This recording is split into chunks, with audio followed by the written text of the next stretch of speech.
what is your name and what is your position at Stony Brook? Sure. So my name is Kristen Nyitray, and I'm Director of Special Collections and University Archives and University Archivist at Stony Brook University Libraries. And could you just briefly describe some of the resources or special services performed by the department? Sure. So let me just start by saying what exactly are special collections and university archives. So special collections are library and archival collections that are basically any format, for example, a rare book, a map, a photograph, an archival collection, but because it has intrinsic or historical or monetary value, it's kept in a separate area of the library.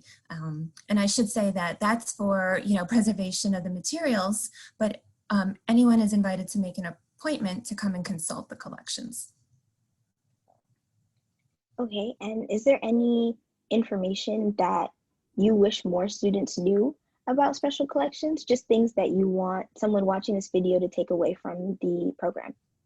Sure. So I think for students, it's important that they know that, special collections, we're here for you. I'm here to help you, and I'm happy to help you find original sources. So primary sources, think materials that you can actually examine and draw your own conclusions, because typically when you read a book, of course, you're reading what someone else's opinion is or what they've come to think the evidence suggests. But when you consult the original sources, you have the opportunity to draw your own conclusions.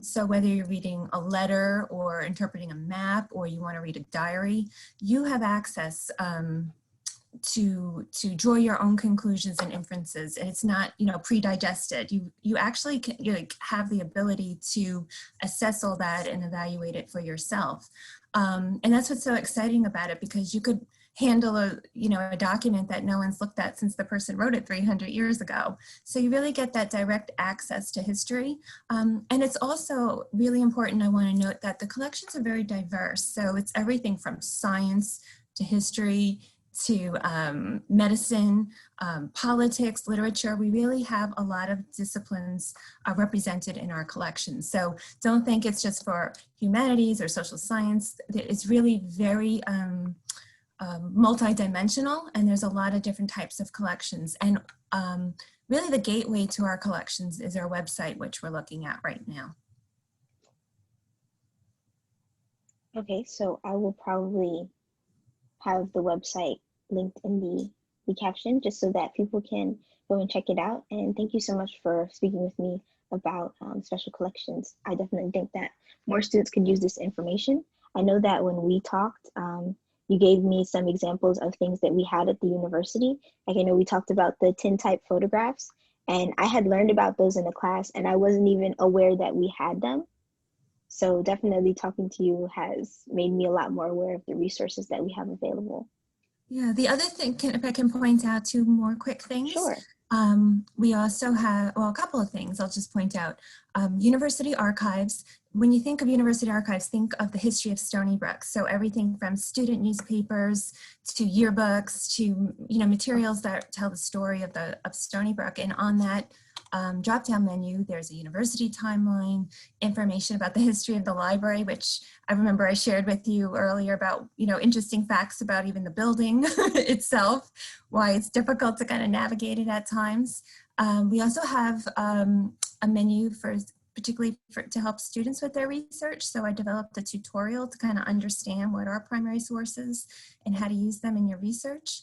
And then the other thing I wanted to mention, featured right now on our homepage, is a really important project the library launched about documenting COVID-19. And we're really, it's so important that we have students' experiences represented in our archive. If you click on See More, it'll link to a page where you'll get information about how you can share a photograph or a personal narrative, a short video clip.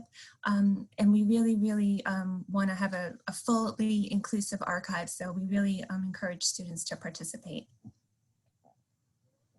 Okay, thank you. Thank you for mentioning that as well, because I know that you are still actively looking for people. And I think that it's definitely important now to document what we're going through, because these are very historic times, I feel like, and we're going to want to look back at them and teach them, Absolutely. definitely. Absolutely. And like I said, we're really encouraging to submit. It's kind of on a rolling basis. So even if you want to think about what the transition was like to shifting to online classes or not living on campus, it could cover a day, an hour of your life, or kind of looking at it back in terms of, since March. So we're really open to taking any type of submission that anyone would want to share with us. Okay. Thank you. Thank you so much for giving this information and helping me out with this video.